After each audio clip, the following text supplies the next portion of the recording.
संदीप शर्मा जी। महाराज जी, इनका प्रेम के ऊपर ही एक प्रश्न था। महाराज जी, गुरुदेव, प्रेम तत्व के बारे में आप व अन्य महापुरुषों के श्री मुख से सुनकर व आपकी कृपा से थोड़ा पता लगा कि ये प्रेम सर्वाधिक अलौकिक व दुर्गम प्राप्य तत्व है, जिसका वर्णन शब्दों से करना असंभव है। महाराज जी, मेरा प्रश्न है कि प्रेम इतना अद्भुत होते हुए भी इतना पंथ इसका कठिन क्यों है? ये पंथ वो तत्व अद्भुत सुख के साथ विरही वो प्राप्त होकर भी प्राप्त न होने जैसा कैसे है? तन मन के बिछुरे नहीं, चाह बढ़े दिन रैन, कबहु संजोग न मानही, देखें भरी भरी नैन। तन मन से प्रेमी कभी बिछुड़ता नहीं, मन भी प्रीतम के पास, तन भी प्रीतम के पास, पर ऐसा लगता है मैंने कभी देखा नहीं। तन मन से बिछुड़ना भी नहीं है पर तृप्ति भी नहीं है, एक अंदर से भारी व्याकुलता है, मानो कभी नहीं मिले। अरबरात मिलवे को निस दिन, और निस दिन मिले ही रहत, मनो कबहु मिले ना। ये प्रेम मीरा जी इसीलिए कहती, जो वैसा जालती प्रीति के दुख होए, नगर ढिंडोरा पीटती अजी प्रीति ल करियो कोई। ये बहुत ही अमृत है, प्रेमामृत। पर ये पहले आग से जलने पर फिर प्रेमामृत का अधिकार, विराग्नि। पहले संपूर्ण संसार के राग को भस्म करके एकमात्र प्रभु, एकमात्र अपने प्रीतम, उसी में लगन लग गई। अब उस अव्यक्त को जिसको देखा नहीं, उसके लिए देखने के लिए तड़पन है। वो भाव में दिखाई दे रहा है, फिर भी तृप्ति नहीं है। वो गले आके लग जाए, फिर भी बिछुड़न की भयावह प्रवृत्ति बनी रहेगी कि ऐसा प्रीतम मिले तो बिछुड़ने का भय है, कभी दूर ना हो जाए। और इतने सुंदर हैं कि देखते हुए भी ऐसा लगता है कभी देखा नहीं, कभी अघा नहीं सकते। ये प्रेम प्रतिक्षण वर्धमान बढ़ता जाता है, इसलिए प्रेमी को कभी तृप्ति ही नहीं होती है। इसीलिए भगवान प्रेमाधीन कहे जाते हैं। सर्वतंत्र अजित स्वतंत्र भगवान को ऐसा प्रेमी अपने अधीन कर लेता है, बांध लेता है अपने प्रेम भाव से। वैसे प्रेम कठिन नहीं है, कठिन है संसार का राग छोड़ पाना। भगवान तो अपने हैं, संसार जो मायाकृत, जैसे ये शरीर है, ये अपना नहीं है, ये पहले भी अपना नहीं था और कुछ दिन बाद भी अपना नहीं रहेगा, पर ये अपना लग रहा है। जब तक ये अपना लग रहा है तब तक भगवान का दर्शन और भगवान से प्रेम, दो बातें नहीं हो सकती, इसीलिए कठिन है। अब इससे अपनापन कितनी जोर का अपनापन के लगता मैं ही हूं ये, और जबकि पता है शरीर में नहीं हूं, शरीर मेरा है, पता ना सबको। लेकिन जब दर्पण देखेंगे तो आपको क्या लगेगा? मैं बहुत अच्छा लग रहा हूं, यही तो लगेगा ना। ये शरीर प्रतिक्षण नाशवान, प्रतिक्षण ये छूट रहा है, एक दिन छूट जाएगा, न पहले था न बाद में, फिर आप इसको अच्छा कैसे मान रहे हैं? ये तो परिवर्तनशील है। इस पर जब तक राग रहेगा तो भगवान से प्यार नहीं होगा। इसलिए पांचों भूले देह शुद्धि, जब देह के राग तब भगवान से प्रेम होता है, जब देह राग कम हो जाए। देखो संसार से भाग जाओगे, रिश्ते नाते छोड़ दोगे, किसी जंगल में चले जाओ, लेकिन इसका प्यार, शरीर का प्यार तो बना ही रहता है ना। इसको खवाना पिलाना, आराम विलासिता सुख भोग, इसका मान सम्मान, सब यही है नरक की प्राप्ति का हेतु। कहीं भी भाग जाओ, शरीर राग तो है, और शरीर राग अर्पित कर दिया भगवान को, फिर वो बंधनी हो जाता है, फिर वो भगवान से प्यार सहज हो जाता है। जाए ही न चाहिए कबहू कछ तो तुम सन सहज, कठिनता पूर्वक नहीं लिखा है, सहज से प्यार हो जाएगा भगवान से, सहज में। चाहत मिट जाए अन्य, तो शरीर में जब तक हमारा अपनापन है तब तक चाहत नहीं मिटेगी, पक्की बात समझ लो। कुछ न कुछ मांग बनी रहेगी, और जब प्रभु से अपनापन हो जाएगा तो चाहत नहीं रह जाएगी, पक्की बात है। शरीर का प्यार चाहत ही चाहत संसार की, और प्रभु का प्यार चाहत का विश्राम।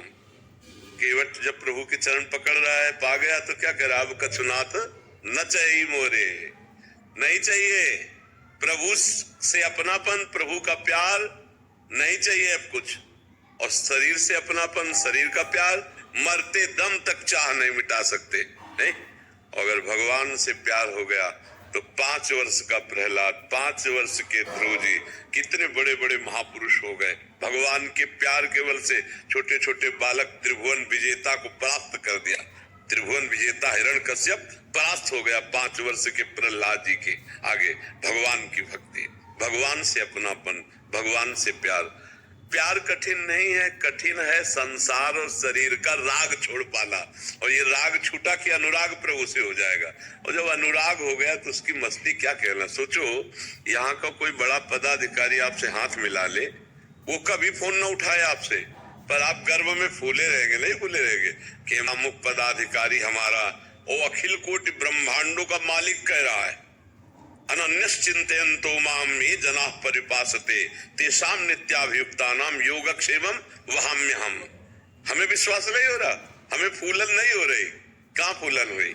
अभी संसार का कोई पदाधिकारी कह दे चिंता मत करिए जी, ये नंबर लीजिए, जब जरूरत हो फोन कर। और भगवान करे योगक्षेमं वहाम्यहम्, मैं योगक्षेम का वहन करूंगा। अगर भगवान से प्यार कर लो तो सच्ची कहते हैं निहाल हो जाओगे।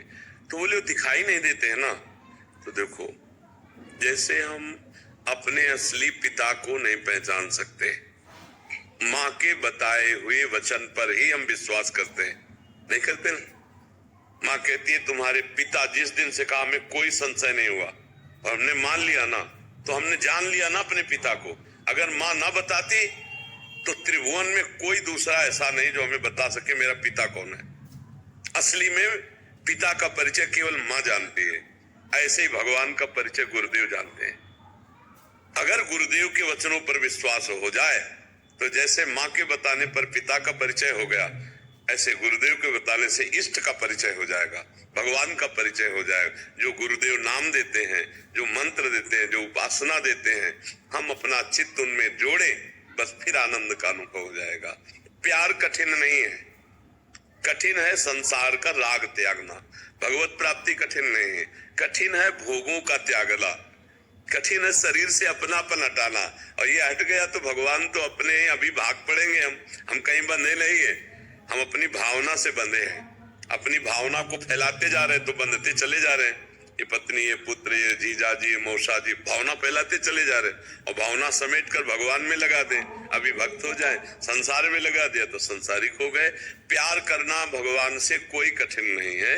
कठिनता इसलिए दिखाई दे रही है कि इन संबंधों से प्यार हटा पाना और शरीर से प्यार हटा पाना, ये बहुत कठिन। और ये हो जाएगा नाम मंत्र जप से। जितना मंत्र जपोगे, जितना नाम जप करोगे, सत्संग सुनोगे, एक नशा चढ़ेगा भगवान का, और वो आपको घसीटेगा, आपके मन को, आपकी इंद्रियों को भगवान के। अगर एक बार भावना में भगवान आ गए, फिर कभी मन छोड़ेगा नहीं प्रभु को, ध्यान रखना।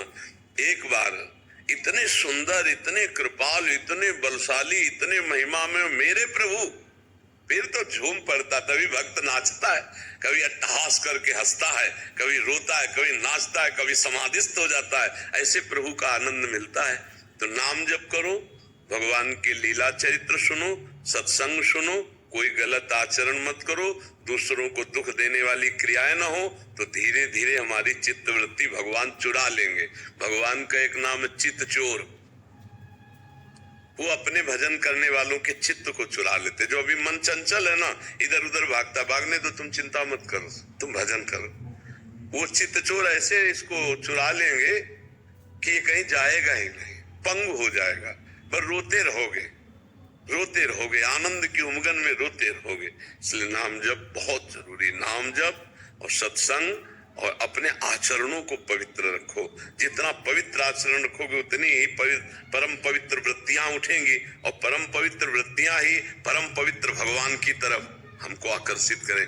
ये पाप वाली बातें भगवान से विमुख कर देते हैं। पापवंत कर सहज स्वभाव, भजन मूर्ति भाव न काऊ। और संसार में पाप की बाहुल्यता है। आपको पाप कराने वाले मित्र मिल जाएंगे, पाप कराने वाली बातें अच्छी लगेंगी, इसकी सुविधा मिल जाएगी। पर भजन कराने वाले मित्र मिलना, भजन की बातें सुनाना भगवान की तरफ, ये बहुत कठिन है। ये तभी तुलसीदास जी ने कहा है कि सुत दारा धन लक्ष्मी, पापियों के घर होए, संत समागम हरि कथा, तुलसी दुर्लभ दुर्लभ बात, दो बातें रखी गई, भगवान की लीला कथा और भगवत प्रेमी महात्माओं का समागम, उनका संग।